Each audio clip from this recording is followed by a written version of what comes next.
Professional wrestling was a staple of the Georgia sports fans' diet from the early years of the 20th century, but it gained in popularity after pioneer pro wrestler Paul Jones established the ABC booking office in Atlanta in 1944. The advent of television in the Peach State in the early 1950s accelerated the sport's growth, and national stars began headlining events alongside Southern legends like Herb Welch, Buddy Fuller, and others. Fred Blassie had a long and successful run as the man in Georgia, the star you loved to hate. By the 1960s, Live Atlanta Wrestling, hosted by Ed Capral, was a ratings hit broadcast from the studios of WAII-11 in Atlanta, and the program was syndicated to other markets in the state like Savannah and Augusta. Weekly live events at the historic Atlanta City Auditorium became an institution, and sellouts were frequent.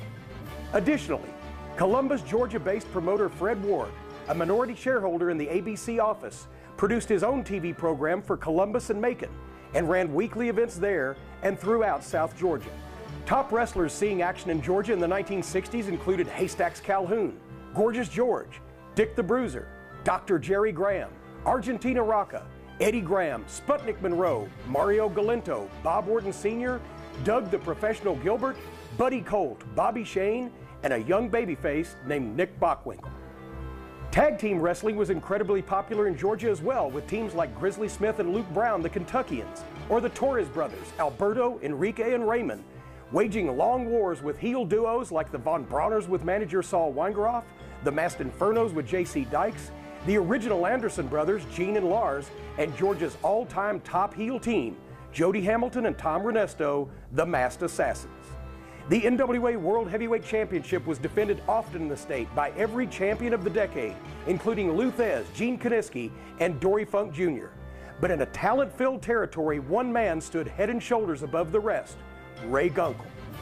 Gungle, a former amateur wrestling great, had debuted in Georgia as the 1950s closed, and for the majority of the next dozen years, he reigned as not only the most popular local babyface, but eventually the booker and part owner of the ABC booking office. Until tragedy struck on August 1st, 1972.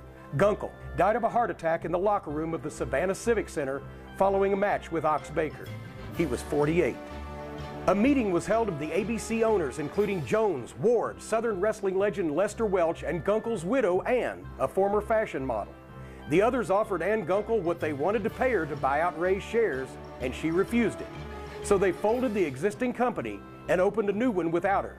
But Ann Gungle wasn't done.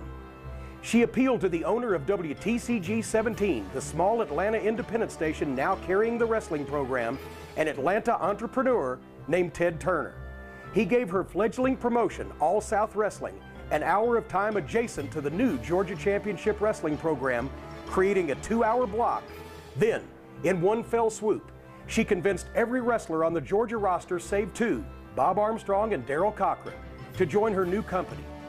The National Wrestling Alliance was horrified at this unprecedented raid on one of their member territories. Beginning the following Friday night, November 24th, 1972, NWA promoters began sending their top talent to Atlanta every weekend to fight the war. From Florida came Jack Briscoe, Hiro Matsuda, the NWA champion Dory Funk Jr., and Eddie Graham himself. From Tennessee came Lester Welch's family members, Buddy, Ron, and Robert Fuller, and Roy Lee Welch. From Detroit came Bobo Brazil and later the Sheik himself. Florida announcer Gordon Soley became the new host of the TV show. Graham installed his protege Bill Watts as booker and arranged for the return of Georgia favorite Mr. Wrestling Tim Woods. Johnny Rubberman Walker returned as the masked Mr. Wrestling too. But even in the face of all that star power, All South Wrestling, with all the local favorites, persevered. Finally, the NWA convinced Jim Barnett, one of the most powerful behind-the-scenes forces in the sport's history, to return to the States from Australia, where he had spent the previous decade running the biggest promotion in the world, a company he called WCW, World Championship Wrestling. Barnett used his political connections, powers of persuasion, and ruthless business practices to finally end the war in the NWA's favor. Georgia Championship Wrestling was once again the only game in town, with weekly events at the City Auditorium and regular major cards held at the new Atlanta Omni, the largest, most modern arena in the South. The 2-hour Saturday evening block on WTCG remained, as the station was just a few years away from being beamed by satellite to every cable system in the country and being renamed WTBS, the Turner Broadcasting System. and caused the Atlanta fans to grow accustomed to the biggest stars in the sport appearing on their weekly events live and in person. Wrestling in the Peach State of Georgia was at an all-time high.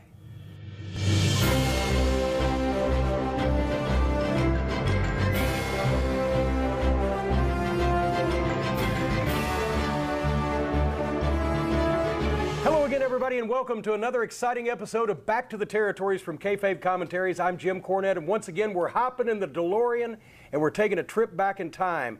And the trip we're taking today is to a place that I know well, and so does our guest, Georgia Championship Wrestling. And with me, he's been a Mongolian, he's been a demolition expert, but for the purposes of this exercise, the mass superstar, Bill Eadie. Bill, thank you very much for being here. Good to see you, my friend. And we were talking before we just went on the air, you actually had two runs in Georgia for the two different promotions that we have talked about in the history piece. You were one of the Mongols for All South, and then later the mass superstar in Georgia Championship Wrestling. What was it like actually being there as part of the most famous wrestling war in modern wrestling history? Well, you know, I was in the middle of it, and I didn't know I was in a war. It was funny because I was just a green guy beating up people, hurting people, I'm sure. And I was tagged with a crafty old veteran, Guido Mongol. And we were going down to Georgia. That sounds like a song, doesn't it? Yeah, you devil. We were going down to Georgia weekly. And I thought it was great. We'd fly down. We'd catch a flight from Pittsburgh. I was living in Ohio at the time, and Guido was former promoter of Pittsburgh. So we'd go down every week, and they ran, the group that we ran with was Gungle's group, and we'd do Tuesday nights. Then we'd fly back on Wednesday morning. And I was making those trips for about 2 years, not knowing eventually I'd end up living and working and making my living right out of Georgia. And you're home for 30 years, right? My home, yeah, I still live in Atlanta. But it was exciting because it was new to me. And, you know, going all over those names, it just brought back so many memories that in events that took place and how exciting it was, because at that time you had two promotions running a major city, Atlanta, every Tuesday and every Friday, and selling out. Yeah. And everybody around the country that was in wrestling, all the top guys and all the underneath guys, all wanted to go there. Well, explain the TV situation, because this is what was really interesting to me when we were talking earlier, in that Channel 17 was broadcasting both shows. It became the modern 2-hour Saturday night 6 o'clock wrestling block, but at the time it was two separate programs, and they were taped at the same, one right after another on the same day in the same location. Same studio, Saturday mornings. Our group would tape first, so Ann Gunkel's crew members would set up the ring, and then Barnett's would do the hour, and the ring would still stay up. Turner was producing both shows, and Barnett's group would have their hour, and they'd tear the ring down. And we're going through the studio and going through the dressing room saying, hey, how you doing, blah, blah, blah. I'm meeting new faces. They're saying old stories to old guys. And it was goofy but fun.